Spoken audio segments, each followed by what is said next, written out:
Hello, my fellow CS colleagues, and welcome back to another CS Stories with me, your CSS nerd, Sarah B. Cruz from Pre-Treat CSS. Big shout out to the Knowledge and Nonsense Network hosting this platform so we can just let it all hang out, talk about a flop, and keep it moving. So typically, I usually start the night with a professional flop, but I kind of want to change it up a little bit. And I'd like to discuss a term, setback. What do you think of when I say the term setback? The game? I'm not good at the game anyway. So if you're thinking about the game, then you've already beaten me. But when we think about a professional setback, a lot of the times we think of a discouraging moment, moment in time where things didn't go as planned, crack in the road, whatever type of philosophical or metaphoric way you want to describe a setback. The main common line is that we've all had them. And when we experience setbacks in that moment, it can feel so crushing, detrimental to our future selves. When we're in a setback, it's almost as if we won't push past it. It's our new permanent state. That's when we ask ourselves to either react or respond to a professional setback. But nobody realizes they're in a setback while they're in the setback. It's always easy to look back when, hindsight's 2020, but my hindsight, frankly, is not 2020, it's probably 10-15. Left is better than right. I digress. When you're living in a setback, it's so hard to appreciate what's going to happen on the other side. Now, I'm not saying that we're meant to live in our professional struggles for the rest of our life. You don't have to be plagued professionally and struggle professionally in order to have achievement. But when you're in a setback, if we pause, 1, you'll notice we're in one. 2, you'll be able to respond. And 3, you'll be able to appreciate that it's only temporary. Now, just like a setback, unlike a setback, this show is not temporary. It's only a half hour long. And I know why you guys came today, okay? I love that you guys came. You let me usher you into a professional flop. So I am so excited to invite our guest on tonight. And if you want to talk about the abilities to be forthcoming and sincere, then this is your type of sterile processing professional. This week's CS Story guest is sure to show you how to incorporate those attributes in your professional presentation. She's a dynamic speaker, an industry representative, and frankly, one of the most down-to-earth sterile processing enthusiasts you'll ever meet. She's here to offer practical and professional practicality in your professional development. She exudes authenticity and genuineness online and in her approach to industry insight. Listen, I can go on and on and on about our guest tonight, but frankly, as Ascendco's client success manager, I want to welcome Alison Sonstelie. Hi. Hey, girl. Hey. That's like a really hard to live up to intro, so I hope I can do that. But no thanks, pressure. I appreciate it. No, I think I'm so excited to have you. So just for full transparency, I already shared this with Allison, but the first time I met Allison was actually at a conference in Maine. That I live in Connecticut, so it was a little bit of a drive, but I drove all the way up to Maine to see my mentor speak and Allison speak. And I remember her walking on stage and she had leopard print loafers on and bright blue pants. And she was like the most phenomenal female that I had ever seen. And the presentation you delivered was so frank, so to the point. And I craved that in my professional development. So I am just so grateful that you're here today. And don't worry, you're going to live up to it anyways, because I see you online. I see you out there doing it. Like, so I'm glad you like the look of the the bright blue pants and the leopard print shoes, because so I am a tall woman, and like sometimes it's like I don't want to be too loud, but no, I'm like, no, we're putting on the leopard shoes today, the bright blue pants, and we're gonna I think that's just like my personality. I have a big personality, so it's. Mm-hmm. But I remember you coming to that show, and I thought that was so awesome that like, because I was like, she drove all the way here, Yeah. so and that's And just so great.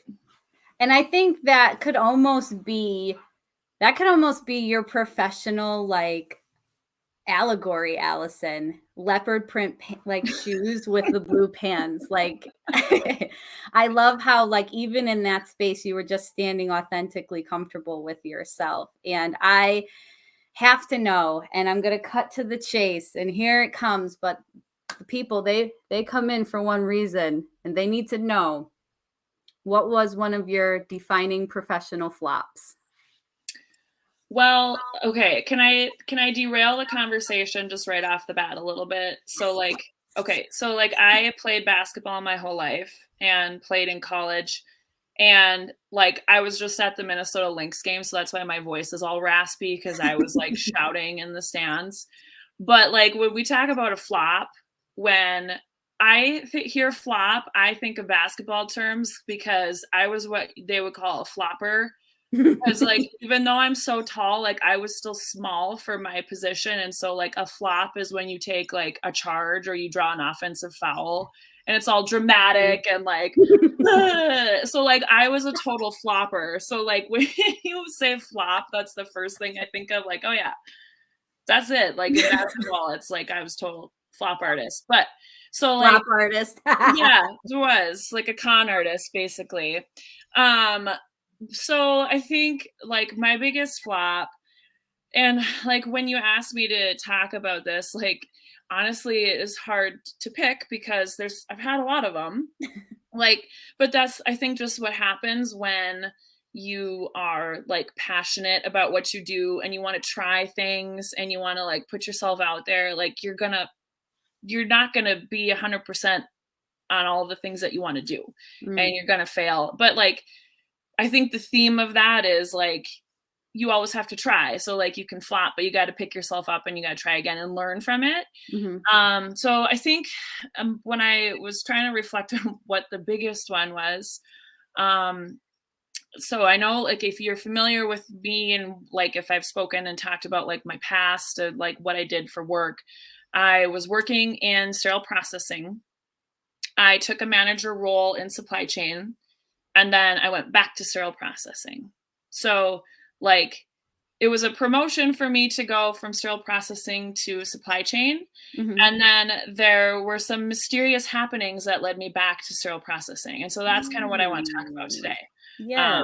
Spill some tea a little bit, if you will. I got some tea. And like when I talk about this, like I have nothing but like respect and admiration for like everyone involved in these stories. And but you know, I was at this point when I was in supply chain, you know, I was starting to speak, I was starting to write, I was starting to work with like, you know, some different companies.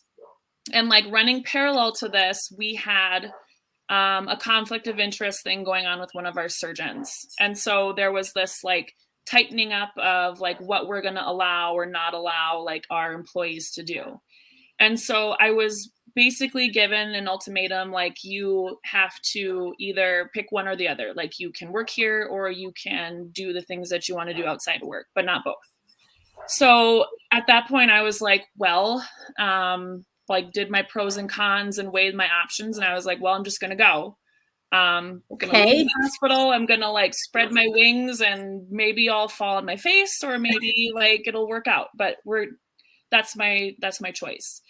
And so I had like put in my notice, and I had sent out like my information because I was like the person in the hospital where someone needed something, like I was the one they went to. So like I had to let them know I'm leaving. And so what happened was I was told that I had to leave sooner because I had a speaking engagement coming up. And I needed to go. And like that was so devastating to me because I had already like communicated like this is my last day. I have these plans going on, you know, like I had a plan to like leave gracefully, and then that was kind of like pulled out from underneath me. And I actually had, like, we were teaching these high reliability courses, and they were 4-hour long classes. And the person that I was teaching with was like kind of an executive level person. And I was supposed to have like a class on my last day of work that I was teaching. And so I like texted her and I was like, hey, I'm not be able to teach with you. I'm sorry. And she was sitting with some other like executive level people. And she was like, what is going on? And so they were like kind of swooped in and were like, we're taking you. We want you here. We want you to work in sterile processing. We want you to come back. We want you to stay. So that's how I ended up back. So it was like a whirlwind of a week. And like all of this was happening while I was at a 3M thing, like out in the woods, like on a lake. I was getting these phone calls and I was like, I don't know what's happening anymore. But it gave me a chance to like keep doing what I love to do. And, you know, it felt really good to have people like want me to stay, I guess. Like, so like that was really great to like, you know, have people have my back and want me to stay. But I just remember like that feeling, because I got that phone call like while I was getting ready for work, and I did the total classic like sobbing in the shower while I was getting ready, like and you know, it was like people like the supervisor team that I had, they were like planning a party, and it was like, I'm not going to go to my party. It was all like totally just, you know, it was a definite like low point. Like I remember that feeling and just being so like completely crushed by it. And like it was awful. I just felt so bad that at that point, and I was like, you know, what am I going to do now? Like I was already kind of like, what am I going to do now? And then I was like, you know, now what am I going to do? Like I wasn't like, it was embarrassing almost. And you know, I'm just at that point, I was just so thankful and so appreciative for, you know, those people that I had worked with that, you know, stepped in and had my back and, you know, wanted me to stay and found a place for me. And which was uncomfortable for me because, you know, I kind of felt like, you know, I didn't like deserve that, or like didn't, it's almost like I felt guilty about it. You know what I mean? Right. You had to take me in, and, you know, I didn't, which no one made me feel that way, but that's just kind of how I felt, just for whatever reason. But, you know, I just, again, like so appreciative of, you know, that team and the sterile processing team. You know, we had worked together in the past, and it was kind of like, I'm kind of a bull in a china closet. So it was like, Allie is coming back. Like, what's she going to do? Like, what's she going to do to my stuff? But, you know, I was like, you know, in my time in supply chain, I had grown up. I'd grown up a lot, to be honest. Like, I learned a lot, you know, working in that role. And again, like, I have no like hard feelings or anything. I am also appreciative of that team because, you know, and I'm still friends with a lot of people, and I learned a lot of lessons like doing that. And I, you know, so it was all ended up being a positive thing, but just in that very moment, it was like, just crushed my soul, you know? So it was like, yeah, I mean, and I can see it. And, you know, just watching the reminiscence and going back into that professional flop, because we've moved forward from it, just putting yourself back in that space, I can see how much it affects you. But there was so much that you shared in that, from imposter syndrome to rose-colored glasses, that we're going to unpack after the break, because Allison, you gave us some gold and I can't wait. So after this commercial break, we'll figure out what you did next. Those in the know SIPS Consults. SIPS Consults is hiring. Confident, competent, and consistent. Starting as a consultant and a volunteer, SIPS has grown into a dynamic group of stellar sterile processing professionals, offering excellent benefits, 401k, and consultant in training program. We are hiring certified technicians, leads, supervisors, interim managers, educators, coordinators. Apply at recruiting@sipsconsults.com or dial 1-866-615-7977. All right. Thank you guys for sticking around after the commercial. And I am super excited to see that SIPS is hiring. I've definitely attended a few of their events, not to mention Scrub Ball in 2021. And tickets are available for Scrub Ball 2022 if you guys are interested in that awesome party that's coming down the pike. Be sure to follow SIPS Consultants on all of their social media and follow the amazing hashtags cited below, and make sure you guys come up. I wore a dress. I was feeling very Kim Kardashian. So you guys can imagine that. No leopard print pants, but I had a good time. Leopard print shoes, yeah. But Allison, I think that you spoke on something that really resonated with me just near the end, just before we went to commercial break. You know, it almost sounded like you were tiptoeing into this idea of imposter syndrome, where it's like, why would they want me back? Like, I was the bull in a china shop, and and now they're going out of their way to help me. And it's interesting when we start to think about the debt that we feel we owe ourselves to gain that type of professional development. It's almost like we're moving from a deficit before we can move into the positive aspects. And I think you really highlighted that. Like, I told you, authentic, like raw moments of authenticity, extremely present. And I really like how you touched on this idea that we shouldn't rose-colored glasses our flops, dare I say. Where you kind of put a pair of rose-colored glasses on and it's not that bad.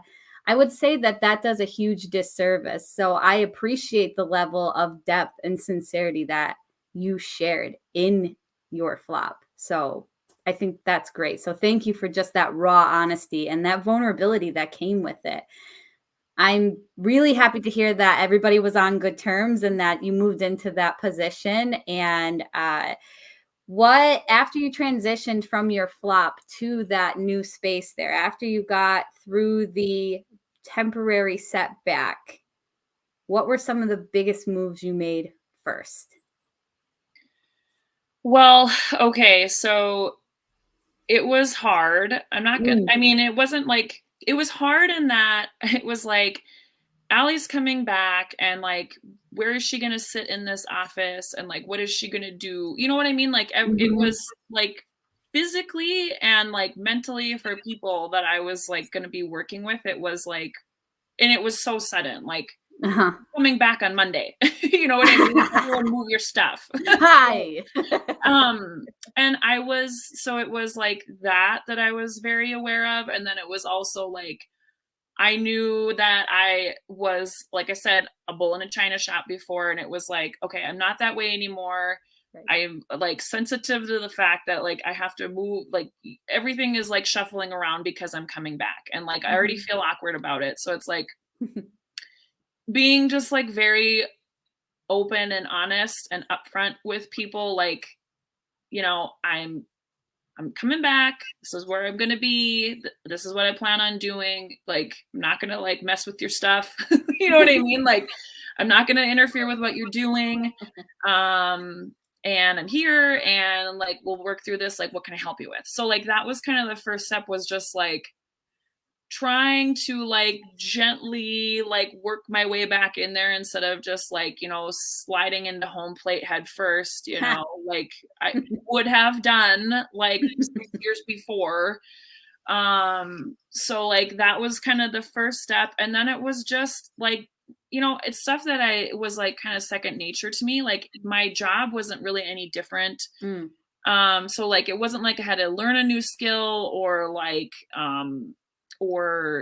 figure out like how everything worked. And, I had to meet some new people and I had to kind of like get caught up with things. But like, it was mostly just like trying to find my place again and trying to like fit back in without like ruffling everyone's feathers. Okay. And, like, so that was really like step one, is just like getting in and getting comfortable. And And would then, you say that that's how you would define, you said previously that you had grown up a lot. yeah, Is that what you were using to define that moment, that grownness there, that adultism? Is that what you were referring to? yeah. And, that had happened like a few years before, because, Okay. it's the job, like I had to, like, it was a hard job that I was Mhm. doing, and I needed to really like, take the sandpaper and really kind of like sand off some of the rough edges. Okay. Um, I without, like that. without like completely losing my identity. Mm. So like that's Mhm. always the fine line to walk, right? Is like, how do I still like stay my authentic self without like, you know, upsetting people? My leopard shoes and blue pants. Like that, you know what I mean? So it's like that's hard. And like Mm. I feel like a lot of people end up losing themselves that way. Mm.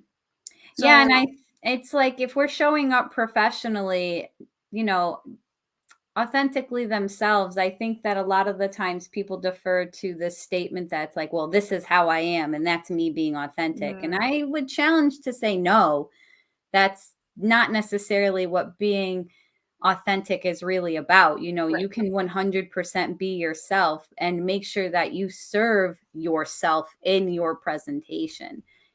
Challenging that space where, are you really just acting like this because it's you, or because you're trying to preserve an idea of how you Mhm, think you want to carry yourself? right. Yeah. Yeah, so that's really, I think, when I talk about like growing up, Mm, like that's really what I think that means, is like, how do you how do you maintain like who you are and your identity, but also like how do you be professional, and how are you like courteous of right. others, and how are you like more mindful of that? Mm, And that's not like an easy thing to learn. And so it took me a while to do that. So like when I came back, I was like, okay, like I've grown up, and so like now I can like be helpful and productive, and I can help you guys however you mhm, want me to help you. You know, mhm. and I can still do the things that I'm skilled at, and I can, like make a difference and do the things I like to do, and I don't have to like worry about shrinking myself down into like a more digestible thing because I'm doing it the right way. Like Yes, tactfully. and I love that, and it's like, if I am hard to swallow, take a smaller bite, maybe, Mhm. you know what I mean? So, and I think that's great how you personified the growing up, and, I think you almost summed it up with just that last sentence there when you said that, um, I asked them how I could help them instead of telling them what they needed, Oh yeah, yeah. And right? like again, when I went, I, you know, I do not consider myself to be some sort of expert, like I know how to do things better than somebody. Like Mhm, that is not at all like how I perceive myself. Like I want to contribute to the team. And like mhm, the team already was doing everything like excellent. So like it was just, how can I fit in and how can I help do things more efficiently, or mm. make little improvements, because like I said, they were already at like such a high level. So it was like I can just come in Mhm, and, I'm just part of the big machine. So it was great. Um, and I think the biggest part of like the growing up was that I had so many like wonderful mentors around me mm. that helped kind of guide and shape me into the person that I am now. And like I'm not done. Like I still have a lot of things I need to work on and fix. But like I had so many, like the people that I, reported to directly, I had mentors that like were people that I just worked with on projects and stuff and gave me feedback, but I was also open to hearing that feedback and trying to apply it. So, but like none of that would happen if I hadn't had those people around me that helped me. And so, yeah. And so that's kind of how I got to where I am now. And, even in my role outside of the hospital, like, that's kind of what prepared me to make the leap out of the hospital was, all of that like servant leadership to like kind of push me out the door. And I think that's really exciting. And I want to dive deeper into how you took that leap from leopard loafers to leather Converse high tops right after this commercial break.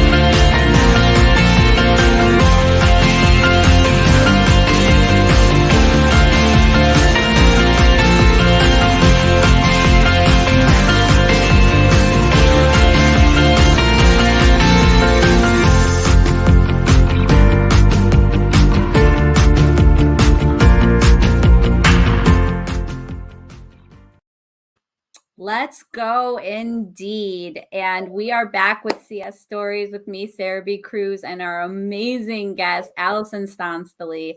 Thanks for sticking with us this long. And if you've hung out, now you're going to receive the fruits of your labor. We learned about Alison's professional flop, that gray area and transition from you're out, you're in, you're out, you're in, to figuring out what we're going to do when we get back into her presentation today.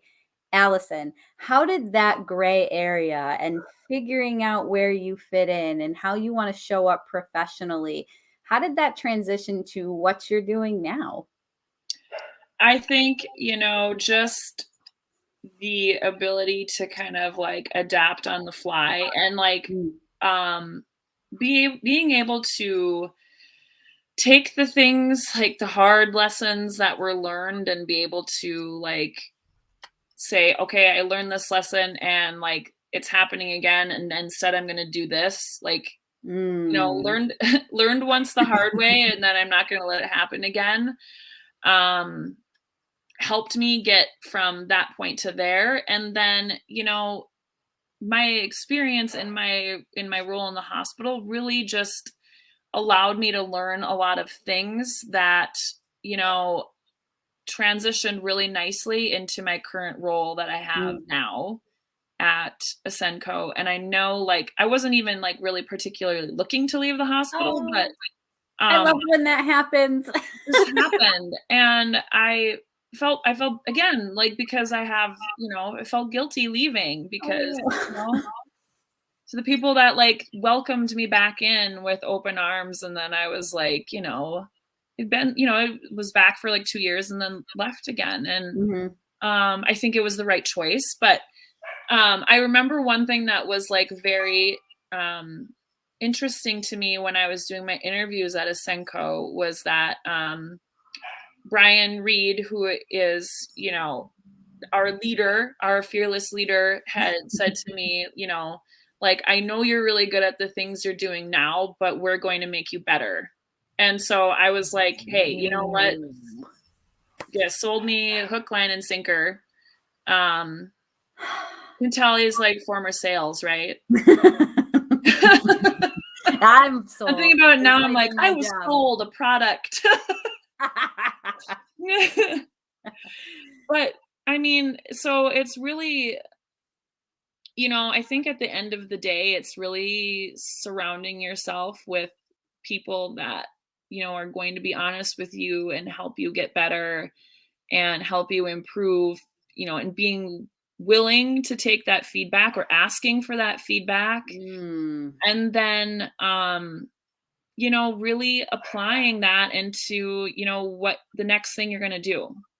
So like, this all happened to me yesterday. Today, this, you know, I can apply it in this way, and it's going to make this thing I'm trying to do a whole lot easier. Like, I learned from my mistake, and I'm going to go forward and do it this way instead. Is really like the best way to do it. 'Cause there's going to be times where you fail, especially if you're like really trying to push the envelope and do new things, do cool things that no one else has done. You know, you're gonna have that flop. And so it's like, you know, being able to pick yourself up and continue on and try the next cool thing. And like, hey, tried that way, I'm gonna try it this way instead. So I think that's like the biggest learning lesson is, you know, just, it's gonna happen, you're gonna fail, and just making sure you learn as much as you can from it, and having people to lean on and ask for feedback. I like how you highlighted this idea of not just pushing through onto the next thing, but you were very much a big proponent of there will always be a next thing. You know, learning in that moment so you can get to your next thing is not the same as just pushing through, because you're doomed to repeat the things you don't learn from. Believe me, I've learned this lesson, and I'm still learning this lesson because, you know, some people call it stubborn. I call it a slow learner, tomato, tomato. I digress. So it's like, but I think this mindset that if we keep remembering that we are not necessarily ever done professionally developing, and just the fact that Brian was able to say, hey, I see that you're great, but we're going to make you better. That personifies that moment there. And I just think that's phenomenal. Yeah. Well, another thing too is like, even if you try something new and it was successful, like there's still like, there's little things where if you reflect back on it, it's like, this was good, I want to do this the next time, but like this part was really hard and I got to fix that the next time I try something like this.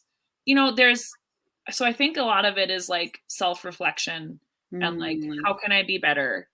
Even if it's just like small incremental, we're going to move the dial a little bit every time. Like that is so much better than just being stagnant and saying like, it worked for me this way and this is how I'm going to keep doing it. Like, you know, if you want to grow, you got to keep trying, you got to keep improving, and, you know, and then I think like at some point, and I feel like I'm getting like close to this point, like, how do I share that with people?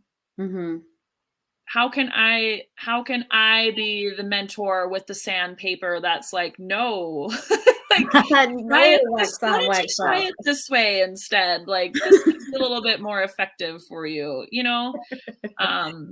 A gentle push. Yes, the gentle nudges. Yeah. So I mean, and that's, I think, you know, there's a lot of people that are in that same boat too, where it's like they've been successful. And it's time to like share some of that, and they may not know how or the right way to do it, but like, you know, you got to start. And however that is, whether it's like a new person coming in or someone you want to mentor in your department, or you want to write about it, or like go on the road and speak, you know, share that idea with other people. I always feel like if, you know, someone can find a way to improve things like in their department, I feel like they have a responsibility to share that with other people, because it's great that like you found a way to keep your patients safe in your facility and like be better. But like there's patients, there's everywhere. And that's like what it's all about. Like if I'm at work, you know, if back in the hospital, I'm not just thinking about like, you know, the 50 cases we're doing at our place throughout the day. Like I wanted to like, hey, we're going to fix this problem, and then we're going to share it with everybody, because then everybody can do it, and everybody can have that like safe experience for the patients that are coming in and doing surgery. So like, that's like, I feel like you can't keep that stuff to yourself. Mm-hmm. So if you have an idea, you're listening and you know, like, I have a way to do things, like, please share that with people. Please, like, share it with your network or your peers or whoever, because it's like your call to action. It's my challenge to you. And listen, we told everybody when we started that you were going to give us practical, applicable, and very upfront, blunt ways to add types of professional development in their growth and in the way that they present themselves professionally. And frankly, Allison, I never doubted it, but I think you delivered today. All right. Thanks. Yes, girl, you brushed the dirt off, right? So I think it's amazing. And I really like how you're leaving us with the idea that growth can only come from a flop. And that active challenge that we've made to our industry to share a growth moment in their success by being completely uncandid and behind a screen. I love it. I couldn't end on a higher note. Allison, thank you so much for joining us today. I love these little half-hour sessions. I hate when they end so quickly, and I am so looking forward to seeing you speak coming up in the Minnesota chapter conference. I'll see you there. And next week, my fellow CS colleagues, my CSS nerds that are still hanging out with me, not next week. The next show we're going to have is actually going to be during Sterile Processing Week. And we're going to have Damian Berg on the show. He's going to be discussing how he is reaching out to different ISHM chapters to try and develop growth and create staying power within that space. And also how he is using that professional development and where he started to get to where he is now. So I'm excited. See you guys during Sterile Processing Week. If I don't see you before then, you're the real MVPs. Bye. Bye.